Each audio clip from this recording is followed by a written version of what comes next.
ठीक इसी प्रकार से जंगल से जब आया लौटकर तो पत्नी ने भोजन कराया और थका हारा वही लकड़हारा पत्नी की गोद में सज रखा और सो गया। भाई पहले के जमाने में आजकल भी पति जब भोजन किया करते थे तो पत्नियां हवा किया करती थी बैठे। अब आजकल का माहौल तो बदल गया है, कई बार पति को ही हवा करना पड़ जाता है। फिर भी मिलजुल करके रहना चाहिए, क्योंकि पति पत्नी दोनों एक रथ के पहिए हैं। अगर एक पहिया जाम चलेगा ना तो फिर रथ तिरछा चलेगा। ये जो ट्रेन चलती है ना, सब तो ट्रेन में बैठे हैं और आपने देखा होगा कि स्टेशन के पहले पटरी के किनारे कुछ लोग बैठकर टार्च लगाकर पहियों को देखते रहते हैं। उनकी ड्यूटी सिर्फ इतनी होती है कि कोई पहिया ब्लॉक तो नहीं हो गया, कोई पहिया जाम तो नहीं हो गया, क्योंकि अगर पहिया जाम हो गया तो फिर गर्म पड़ेगा, चिंगारी उठेगी, आग लग जाएगी। इसलिए पहियों का फ्री होना जरूरी है। तो पहले के जमाने में पति जब भोजन किया करते थे तो पत्नियां हवा किया करती थी। अब वर्तमान समय जो है अच्छा है। अब उसका 5 वर्ष का बालक गोपियों खेलता खेलता गया तो अग्नि कुंड के पास पहुंचा और गिर गया।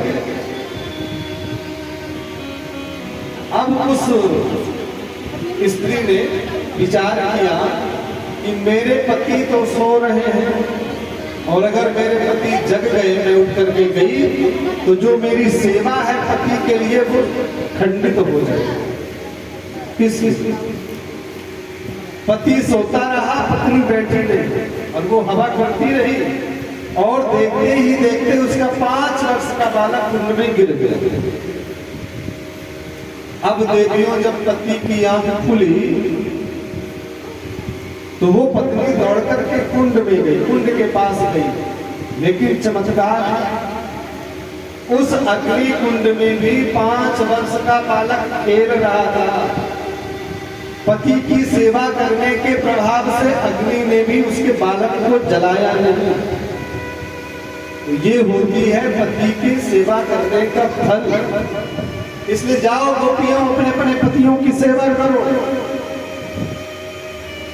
भगवान ने जब कह दिया तो सभी गोपियां शांत हो गई। एक गोपी ने कहा प्रभु हम चली जाएंगी, पर आप हमारी भी तो एक बात सुनो। हाँ देखो सुनाओ। एक गोपी ने कहा कि मैं भी आपको पति पत्नी की कथा सुनाती हूं, इसको भी बड़े ध्यान से सुनिएगा।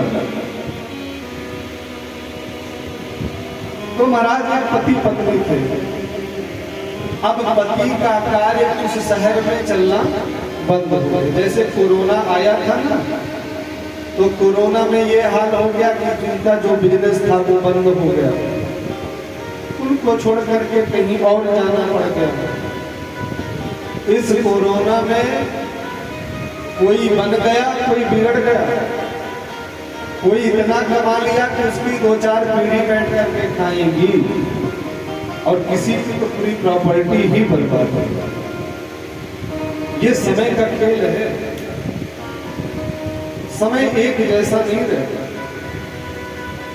तो जैसा कि मैं बता रही थी प्रभु कि पति ने कहा कि मुझे परदेश जाना है,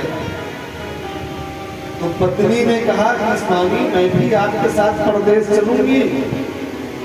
तो पति ने कहा कि देवी मैं अनजान शहर में जाऊंगा, मेरे तो रहने का ठिकाना नहीं, तुम्हें कहां रखूंगा। अभी तुम यहीं रहो, जब मेरी व्यवस्था अच्छी हो जाएगी तो मैं आऊंगा और तुम्हें लिवा करके ले चलूंगी। फिर प्रभु आपकी जो मैं सेवा करती हूँ उसका क्या। तो पति ने गया बाजार तो बढ़िया सुंदर फोटो खिंचवाई और उसको ऐसा लेमिनेशन करवा दिया कि वाटर प्रूफ करवा दिया, पानी पड़े कुछ भी हो खंडित नहीं होगी। तो फोटो ले जाकर के उसने अपने पत्नी को दे दिया और कहा कि तुम इस फोटो की पूजा करना, इसी को पति मानना, और मैं जा रहा हूं परदेश, तुम्हारा पति व्रत जो व्रत है भंग नहीं होगा देवी। और वो चला। अब ये सुबह से उठती तो शाम तक पति को स्नान कराते, भोजन करने से पहले जैसे हम भगवान को भोग लगाते हैं, तुदीयम वस्तु गोविंदो, ऐसे ही ये भी पूजा करती रहती। अच्छा, अब तो बड़ी सी व्यक्ति भगवान ने कहा। तो गोपियों ने अब जो बात कही उसको ध्यान से सुनिएगा। गोपी ने कहा कि प्रभु दोपहर का समय है और जो पत्नी है उसकी तो वो फोटो की पूजा कर रही है, भोग लगा रही है। तभी उसका पति परदेश से धन लेकर के आ गया घर। समझ में आ रही है कथा? तो धन लेकर के जब वो आ गया तो बाहर खड़े होकर कुंडी बजा रहा है या घर की घंटी बजा रहा है, दरवाजा खोलो मैं परदेश से लौट आया। अब गोपाल, हे माधव, हे कृष्ण, आप निर्णय करके बताइए उस स्त्री को, पतिव्रता स्त्री को फोटो की पूजा करना चाहिए या अपने पति के लिए जाकर दरवाजा खोल देना चाहिए। आप जो निर्णय दे देंगे हमको वही मंजूर है। भगवान गंभीरता से बात बोलिए और भगवान ने कहा कि देवी, जब वास्तविक पति परदेश से लौट आया है तो फिर उस फोटो की पूजा करने से क्या फायदा? इसलिए तो उसको तुरंत जाकर के दरवाजा खोलना चाहिए और पति को बुला लेना चाहिए। गोपियां तो रो पड़ी और कहती है प्रभु अब आपने ही कह दिया है कि फोटो की पूजा को छोड़ करके सच्चे पति की सेवा करनी चाहिए। ये बताइए कि हम सबका शरीर कैसे बनता है? पंच तत्व से बनता है। हम सब लोग फोटो हैं। मीराबाई का तो नाम आप सबने सुना है। मीराबाई ने विवाह इसलिए नहीं किया कि क्या भरोसा है इस जिंदगी का, कब कौन कैसे कुछ नहीं, इसलिए उन्होंने ऐसे बर को क्या बने जो जन्मे और मर जाए, बरबरिए गोपाल जासे जुड़ के जन्म अमर हो जाए। राजपाट सब कुछ त्याग करके अंत में मीराबाई ने भगवान को पति बना लिया और रहने लगी अमर हो गई। वास्तव में अगर ध्यान दे, सांसारिक दृष्टि से भले पति पत्नी का रिश्ता होता, ये पति पत्नी का जो रिश्ता बनाया गया है ये सिर्फ संसार की मर्यादा को सुरक्षित रखने के लिए, ताकि ये संसार चलता जाए। और वास्तविक जो पालन करे वही पति। तो हमारे भी पति परमात्मा है और आपके भी पति परमात्मा है। भगवान प्रसन्न हो गए और भगवान ने कहा कि देवियों तुमने सत्य कहा। ये पांच भौतिक शरीर बना हुआ है, कोई भरोसा नहीं कि पति पत्नी का विवाह हो जाए तो पहले पति जाए कि पहले पत्नी जाए कि दोनों जाए कि दोनों रहे। ये तो परमात्मा के ऊपर निर्भर करता है। ये जो सफर चल रहा है कैसा सफर है? जैसे हम आप ट्रेन में सफर करते हैं या बस में कहीं भी, तो जो हमारा सह यात्री होता है उससे हम मित्रता कर लेते हैं, और जब मित्रता हो जाती है, संबंध बन जाते हैं, तो फिर लगता है कि हम वर्षों से संबंधी हैं। लेकिन जब उसका स्टेशन आता है पहले या आपका आता है, आपका मन नहीं भी हो तो भी जहां तक का रिजर्वेशन है, टिकट है, आपको वहां पर उतरना पड़ता है, चाहे आप हो जैसा यात्री हो। ठीक इसी प्रकार से ये संसार रूपी ट्रेन में हम सभी बैठे हैं और एक दूसरे से मिलते हैं, और जब जिसका रिजर्वेशन पूरा हो जाता है, जहां तक जिसकी टिकट बनी होती है, वो वहां पर उतर जाता है। अगर उसके आगे जाएगा तो क्या कहलाएगा? विदाउट। सांसों की माला पे सुमरूं मैं राधे श्याम, सांसों की माला पे सुमरूं मैं राधे श्याम, राधे श्याम, राधे श्याम, राधे श्याम, राधे श्याम। सांसों की माला पे, सांसों की माला पे सिमरूं मैं राधे श्याम, सांसों की माला पे सिमरूं मैं राधे श्याम, राधे श्याम, राधे श्याम। हे राजन, गोपियां भाव विभोर हो गई, भगवान भी हो गए, तो दो दो गोपी बीच बीच माधव, भगवान गोपी स्वरूप हो गए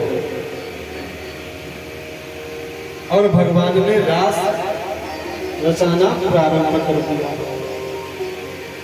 लेकिन कहते हैं ना कि अभिमान, किसी को हमने बताया ना कि नारायण का जो भोजन है वो अभिमान है।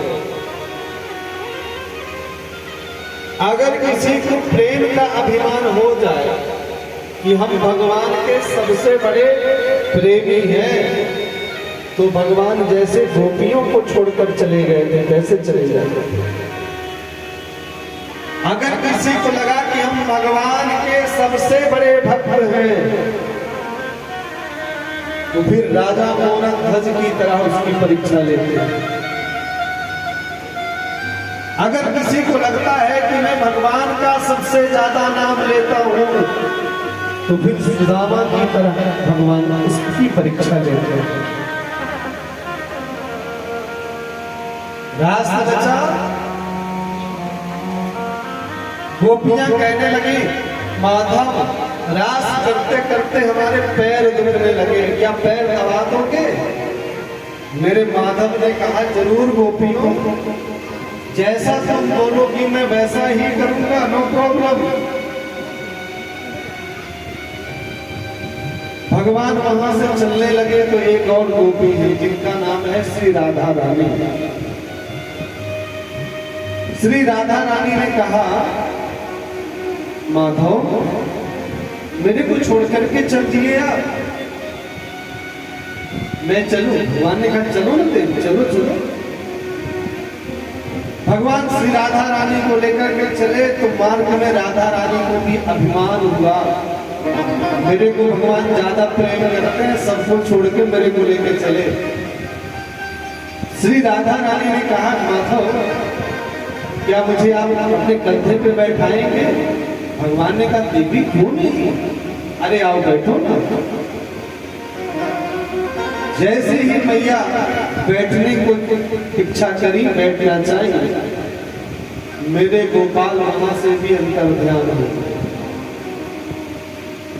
अब इधर गोपियां रो रही हैं, राधा रानी भी रो रही है और सब रो रहे हैं,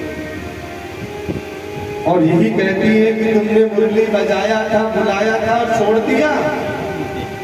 मुरली बजा के मोहना क्यों कर लिया किनारा, मुरली बजा के मोहना क्यों कर लिया किनारा, अपनों से हाय कैसा अब हाल है तुम्हारा, अपनों से हाय कैसा व्यवहार है तुम्हारा, मुरली बजा के मोहना क्यों कर लिया किनारा, मुरली बजा के मोहना क्यों कर लिया किनारा।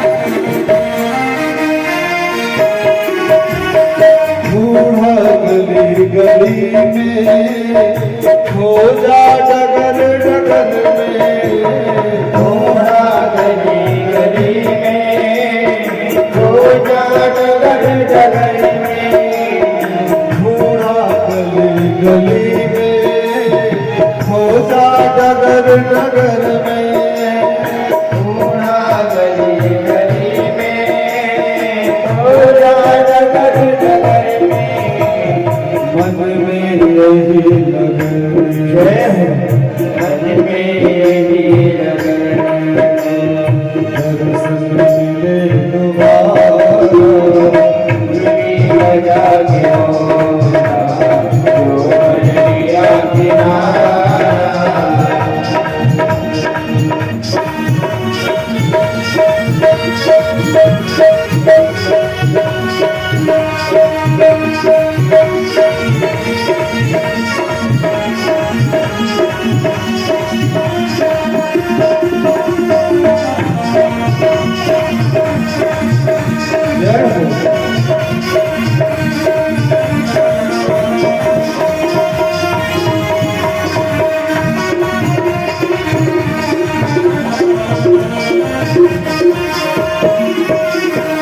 दुनिया कहे दीवाना, पागल कहे जवाना, दुनिया कहे दीवाना, पागल कहे जवाना, दुनिया कहे दीवाना दीवाना, पागल कहे जवाना, दुनिया कहे दीवाना दीवाना, पागल कहे जमाना, पर तुम तो भूल जाना, तुम तो भूल जाना, हमको नहीं गवाना, मुरली बजा के मोहना क्यों कर लिया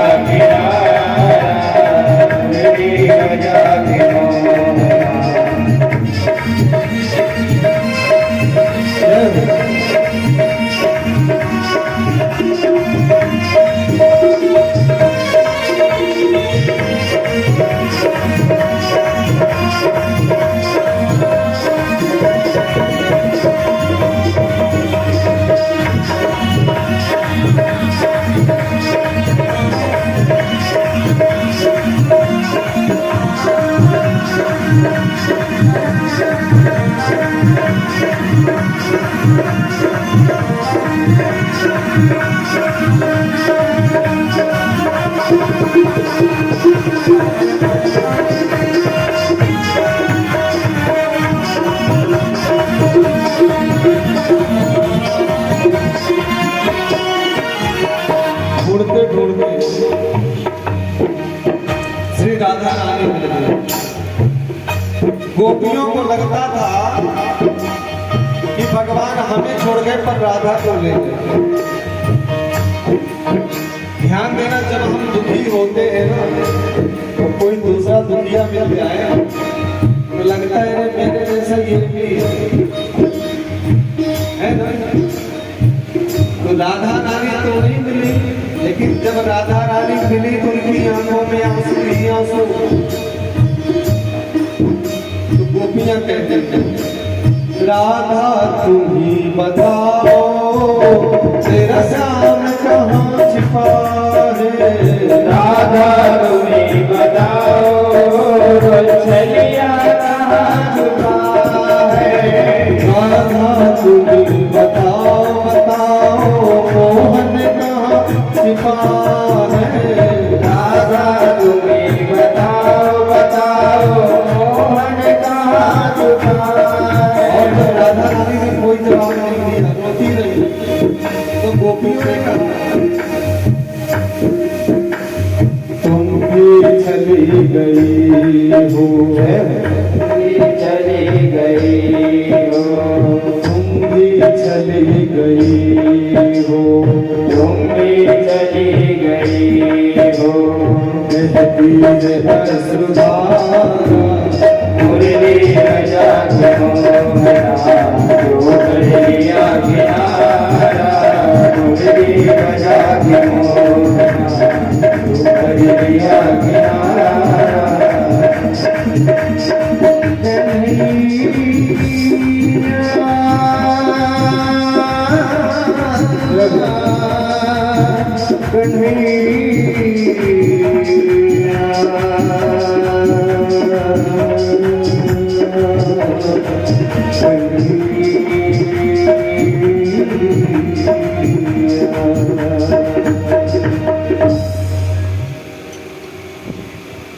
श्री राधा रानी के संग समस्त गोपियां हो गई। अब कोई गोपी पूतना बन जाए, कोई बकासुर बन जाए, कोई अघासुर बन जाए, कोई स्वयं कृष्ण बन जाए। और भगवान श्री कृष्ण कहीं गए नहीं थे, बल्कि मेरे गोविंद भी गोपी ही बन गए। भगवान देख रहे थे कौन क्या कर रहा है, और जब कोई गोपी कहती है ये कृष्ण बड़ा कपटी है, तो भगवान भी कहते हैं हाँ ये कृष्ण बड़ा कपटी है ही।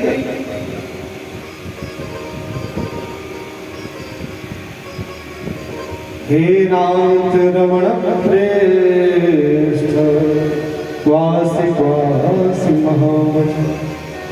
हा नाथ, हे रमणनाथ, हे राधा वल्लभ, हे बाके बिहारी। कहते हैं जितनी बार गोपियों ने नाम पुकारे उतने ठाकुर प्रकट हो गए।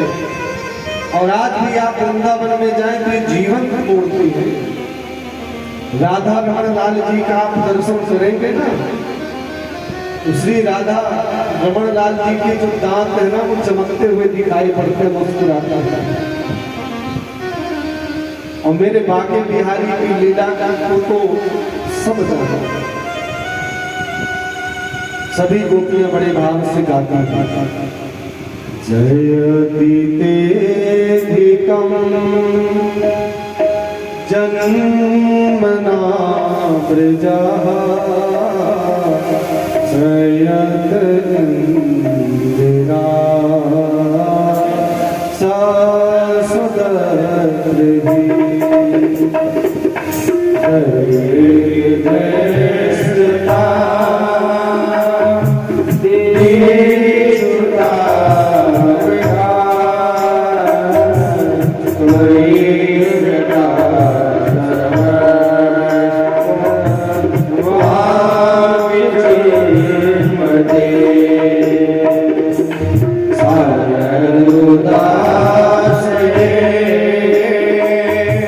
साधु जात सा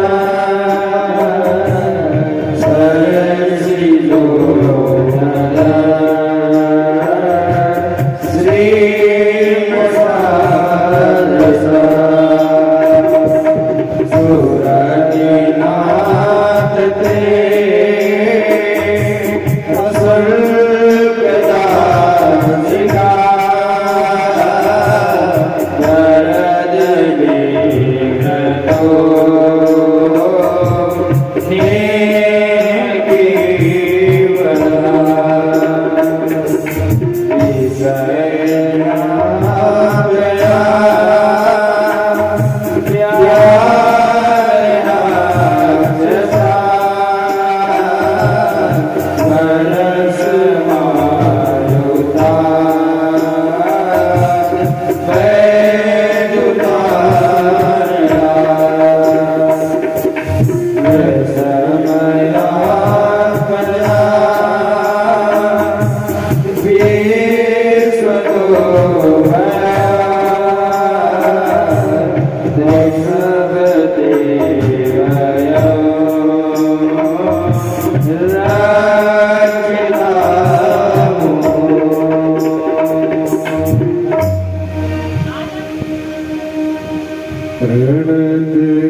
सुजात चरणामुर्हुमस्तनेषु गीतासनै प्रिय दधीमहि कर्कशेषु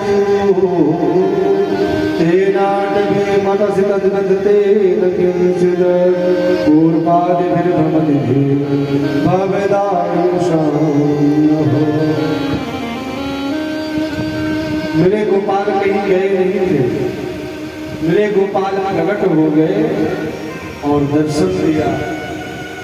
भगवान ने जैसे ही गोपियों को दर्शन दिया, जैसे कोई मछली है जल के बाहर पड़ी है और उसके प्राणांत का समय हो रहा है, परंतु जल की कुछ बूंदें उसको मिली तो श्वास चलने लगी। बिल्कुल यही स्थिति गोपियों की है और भगवान प्रकट होकर के दर्शन दिए और सबके संग रास रचा। राधा नाचे कृष्ण नाचे नाचे गोपी जन, राधा नाचे कृष्ण नाचे नाचे गोपी जन, मन मेरो बन गयो संकीर्ति पावन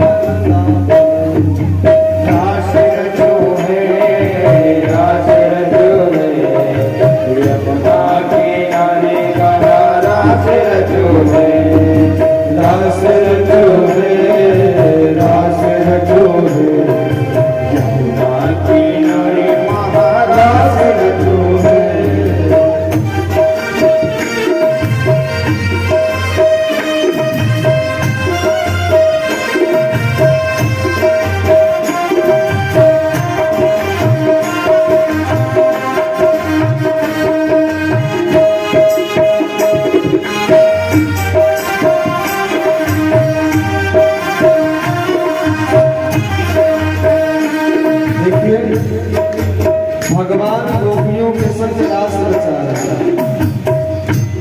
गोपी किसी स्त्री का नाम नहीं है, ना कि किसी पुरुष का नाम है। चाहे स्त्री हो चाहे पुरुष हो, सब गोपी है। इसलिए आप लोग खड़े हो जाइए और ऐसे हाथ कर लीजिए, मान लीजिए कि गोपाल के हाथ हमारे हाथ में है। ऐसा भाव लेकर भगवान के साथ नृत्य करिए, भगवान के साथ भाव में झूमिए। राधा नाचे कृष्ण नाचे, नाचे गोपी जन, नाचे कृष्ण नाचे, नाचे गोपी जन। मन मेरो मन गयो सखी रे पावन वृंदावन। मन मेरो मन गयो सखी रे पावन वृंदावन। रास रचोरे, रास रचोरे, आज वृंदावन में रास रचोरे। रास रचो है, रास रचो है, यमुना किनारे महारास रचो है।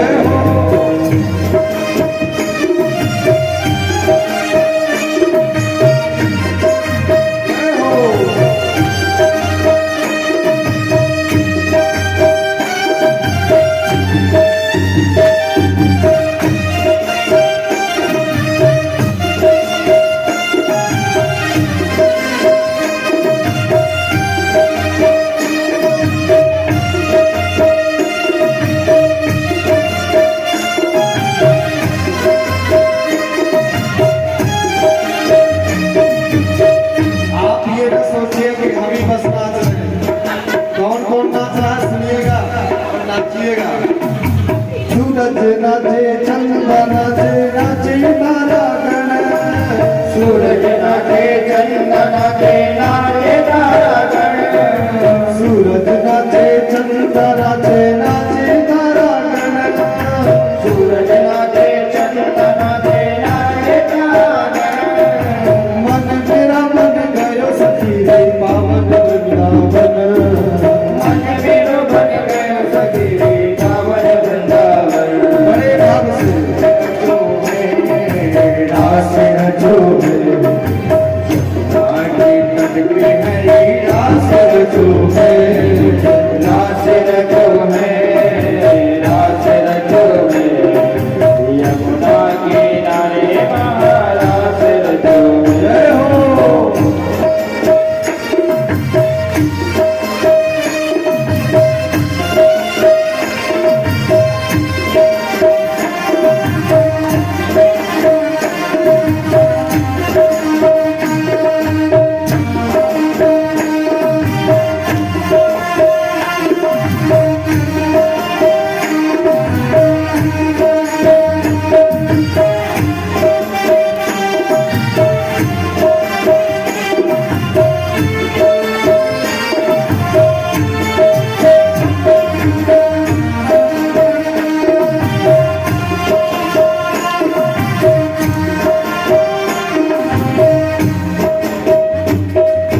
गंगा नाचे, यमुना नाचे, नाचे सरयू संग।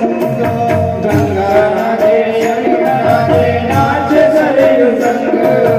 गंगा नाचे, सरयू नाचे, नाचे यमुना संग। गंगा नाचे, यमुना नाचे, नाचे सरयू संग। मन मेरा बन गयो सखी रे पावन वृंदावन। जय हो। मन मेरो बन गयो सखी रे पावन वृंदावन। रास रचो है, रास रचो है, आज वृंदावन में रास रचो है। रास रचो है, रास रचो है, नारे नारे कहा रास रचो है। बड़े भाव से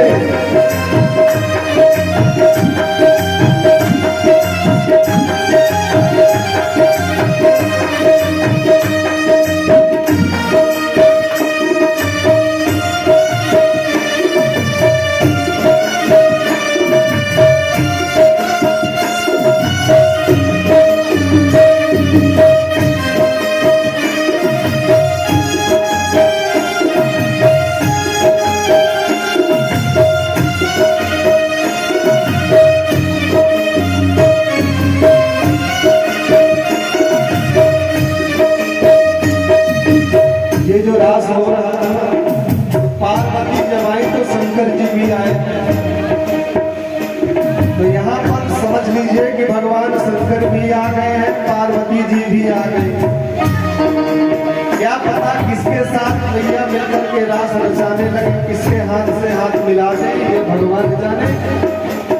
इसलिए बड़े भाव से गंधर्व नाचे ऋषि नाचे, नाचे देवगण, गंधर्व नाचे ऋषि नाचे, नाचे देवगण, गंधर्व नाचे ऋषि नाचे, नाचे देवगण, गंधर्व नाचे ऋषि नाचे, नाचे देवगण, ब्रह्मा नाचे शंकर नाचे, नाचे नंदी संत, ब्रह्मा नाचे शंकर नाचे, नाचे नंदी संत, रास रचो है, रास रचो है, आज वृंदावन में रास रचो है, रास रचो है, रास रचो है, किनारे का रास रचो है, रास रचो है, रास रचो है, वृंदावन में रास रचो है, रास रचो है, रास रचो है, रास रचो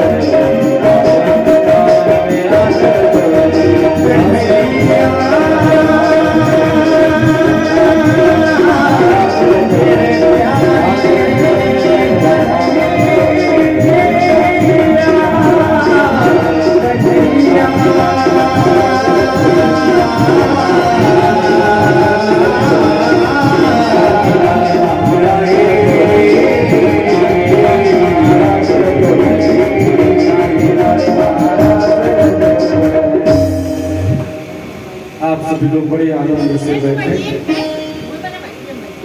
तो बहुत सुंदर रास हुई, संत देव महात्मा संदर्शन करके गए। सुखदेव जी महाराज से राजा परीक्षित ने प्रश्न कर दिया, संस्थापनाय धर्मस्य प्रश्नमाये तरस्य च अवतीर्णो हि भगवान अंशेन जगदीश्वरः साकतं धर्म सेतूना वक्ता कर्ता अभिरक्षिता प्रतीपामाचरद ब्रह्मन् परदाराभिमदर्शनम्। हे परीक्षित, हे महाराज, भगवान श्री कृष्ण ने गोपियों संग रास रचाया, लेकिन मुझे प्रश्न करना है। क्या प्रश्न बेटा पूछो? परीक्षित जी ने कहा, गुरुदेव, ये भगवान कृष्ण का अवतार जो हुआ था, किसके लिए हुआ था? धर्म की रक्षा के लिए, इसीलिए हुआ था। धर्म संस्थापनार्थाय, धर्म की रक्षा के लिए भगवान अवतरित हुए। लेकिन गोपाल भगवान कृष्ण ने गोपियों के संग रास रचाया, ये मेरे को अच्छा नहीं लगा। सुखदेव जी ने कहा कि राजन,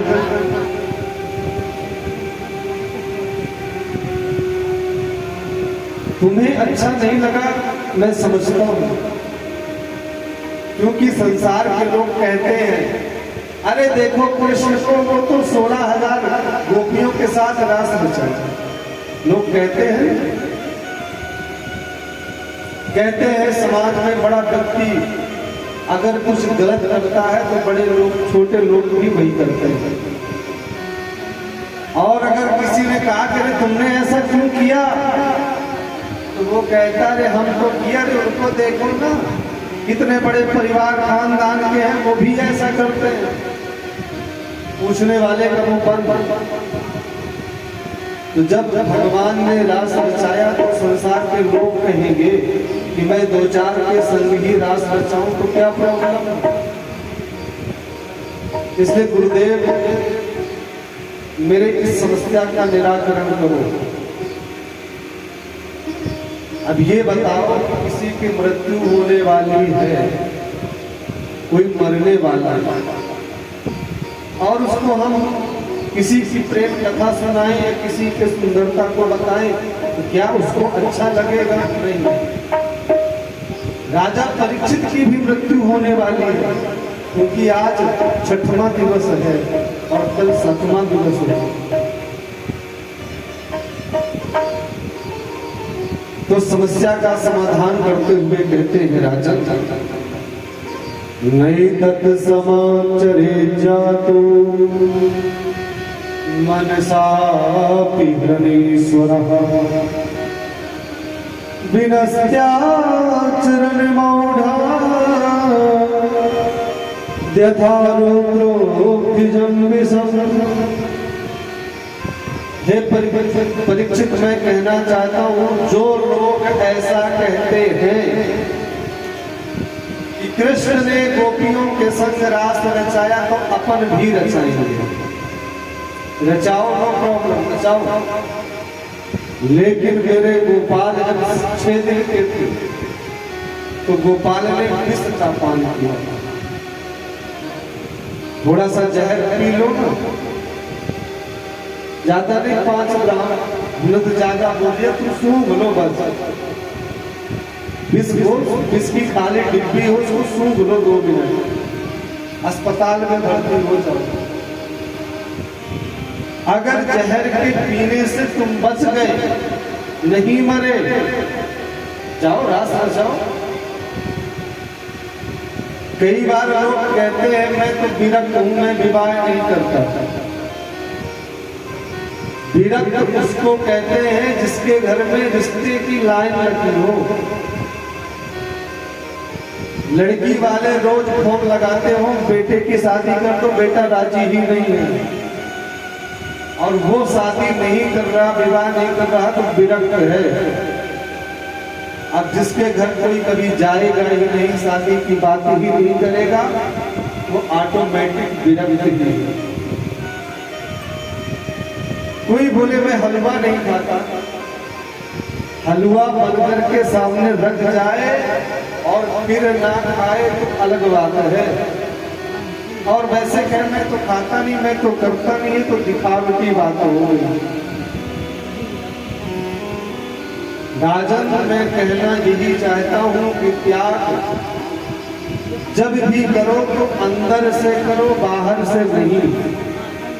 और हम लोग बाहर से बहुत त्याग करते हैं, अंदर से त्याग नहीं करते, बाहर से बहुत त्याग करते हैं। हम तो ये करते ही नहीं, हम तो वो करते ही नहीं, और जब मौका मिल जाता है तो तुरंत कहते हैं जहां बड़ी बड़ी कथाएं होती हैं तो जब ठंडी का समय होता है ना तो माताएं घर से चाय बना करके लाती हैं ठंडियों में, जिसमें चाय रख लेते हैं, गर्म रहती है 1 घंटे 2 घंटे तक। तो बढ़िया बीच में चाय भी पीती नहीं, कथा भी सुनती। कहने का भाव सिर्फ इतना है कि त्याग हम जो भी करें अंदर से करें, बाहर से नहीं। अगर हम किसी से प्रेम करें तो अंदर से करें, बाहर से नहीं। और आजकल यही हो रहा है। आप किसी के घर पहुंच गए ना, अरे आइए आइए, बहुत स्वागत है, आप बहुत दिन बाद आई, बैठो बैठो, चाय पी लो। चाय पिलाया, सब कुछ किया, जब चली गई तो फिर कहते हैं अरे आके 1 घंटा दिमाग चल रही है, 1 घंटा बर्बाद हो गया इसके चक्कर। और दोबारा फिर मिली ना, अरे बहन तुम आई थी ना, बड़ा आनंद आया था, फिर आना। बाद में कहती अरे मैंने कह तो दिया कल आने को, अगर आ गई तो फिर दिमाग चले। तो प्रेम हम लोग भी दिखावटी करने लगे, दिस इज रॉन्ग, गलत। एक बात आपसे हम और कहना चाहते हैं, जब आप किसी से प्रेम करते हैं तो उसके हृदय में भी आपके प्रति प्रेम जगता है, और जब आप किसी से ईर्ष्या करते हैं, द्वेष करते हैं, तो धीरे धीरे उसके भी हृदय में आपके प्रति ईर्ष्या द्वेष जगने लगे। इसलिए प्रेम करिए, प्रेम से रहिए। बस प्रेम को निस्वार्थ होना चाहिए, स्वार्थ से नहीं, क्योंकि स्वार्थ वाला प्रेम पाप करा देता है, स्वार्थ वाला प्रेम गलत करवा देता है। और जो निस्वार्थ प्रेम होता है वो भगवान श्री कृष्ण और भगवान श्री राधा रानी, जो भगवान श्री राधा कृष्ण हैं, ठीक इनकी तरह अमर हो जाता है। दूसरी बात,